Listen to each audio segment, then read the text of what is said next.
नमस्कार, मी संदीप चव्हाण आणि आपण पाहताय एलएस मराठी। होर्मुझच्या सामुद्रधुनीत युद्धाचे ढग आता आणखी गडद झाले। अमेरिकेचे 2500 मरीन सैनिक तैनात करण्यात येत आहेत, कारण याच ठिकाणच्या इराणच्या हल्ल्यामुळे जागतिक तेल पुरवठ्यावर संकट आलंय। मध्य पूर्वेतील तणाव शिगेला पोहोचलेला असताना अमेरिकेने एक मोठा लष्करी निर्णय घेतलाय। इराणकडून होर्मुझ सामुद्रध्वनी बंद करण्याच्या प्रयत्नांना उत्तर देण्यासाठी अमेरिकेने सुमारे 2500 मरीन सैनिक आणि प्रगत युद्धनौका या प्रदेशात तैनात करण्याचा आदेश दिला।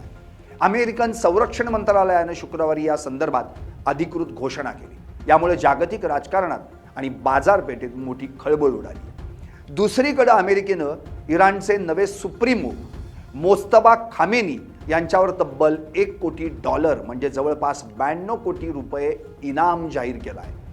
मोस्तफाला मारणाऱ्याला किंवा त्यांची माहिती देणाऱ्याला हे बक्षीस दिलं जाणार आहे। इराणमधील अंतर्गत यादवीत मोस्तफा मारले जावेत किंवा त्यांची माहिती आपल्याला कुणीतरी द्यावी यासाठी अमेरिका सध्या पुरेपूर प्रयत्न करताना दिसत आहे। त्यामुळे मोस्तफा आता अमेरिकेच्या हाती लागणार की अमेरिकेचा हाही डाव फसणार हे पाहणं महत्त्वाचं ठरणार आहे। मागील अनेक दिवसांपासून अमेरिका मोस्तफा यांच्या मागावर आहे, मात्र त्यांना अजून मोस्तफा काही केल्यास सापडले नाही।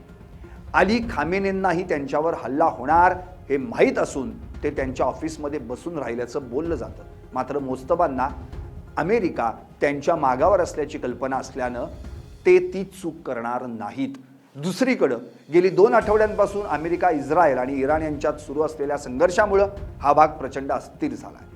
28 फेब्रुवारी 2026 पासून सुरू झालेल्या या युद्धामध्ये इराणनं जगातील सर्वात महत्त्वाचा तेल वाहतूक मार्ग असलेल्या होर्मुझ सामुद्रधुनीतून जहाजांची ये-जा रोखली आहे। जगातील एकूण खनिज तेलाच्या व्यापारापैकी सुमारे 20% तेलाची वाहतूक याच अरुंद मार्गावरून होते।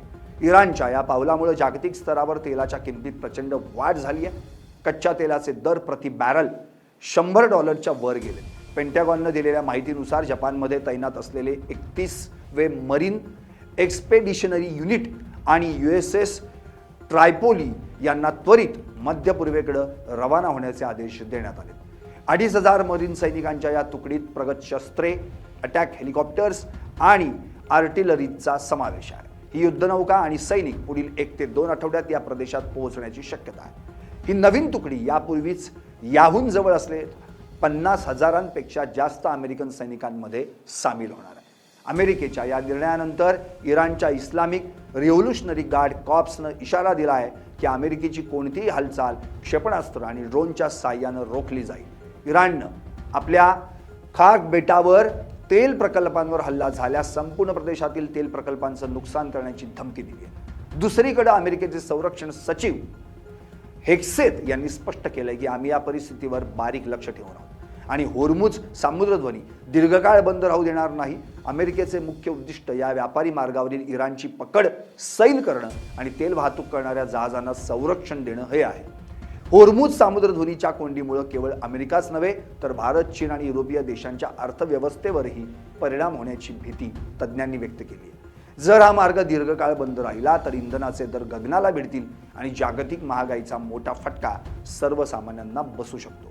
सध्याची परिस्थिती पाहता अमेरिकेच्या या लष्करी वाढीमुळे संघर्ष निवळण्याऐवजी तो अधिक तीव्र होण्याची शक्यता वर्तवण्यात येते। संपूर्ण जगाचं लक्ष आता आगामी 2 आठवड्यात होणाऱ्या या लष्करी हालचालींकडे लागलंय। युद्धाच्या सुरुवातीच्या काही तासात इराण गुडघे टेकेल असा अंदाज अमेरिकेने बांधला होता, मात्र अमेरिकेचा हा अंदाज फोल ठरला आणि ट्रम्प पुन्हा एकदा तोंडावर आपटले। इथलं युद्ध सुरू केलं पण या युद्धाचा शेवट कधी होणार हे सध्या जगाला तर माहीत नाहीच, मात्र या युद्धाचा शेवट हा अमेरिका आणि इस्रायलला सुद्धा माहीत नाही। दुसरीकडे इराणनं जगाची नाकेबंदी केल्यानं अमेरिकेला आता इथं सैनिक पाठवण्याशिवाय दुसरा पर्याय नाही। आता इराण याला काय प्रत्युत्तर देतं हे पाहणं महत्त्वाचं ठरणार आहे। पाहत रहा एलएस मराठी, सत्याच्या पाठी, बातम्या सर्वांच्या सर्वांसाठी।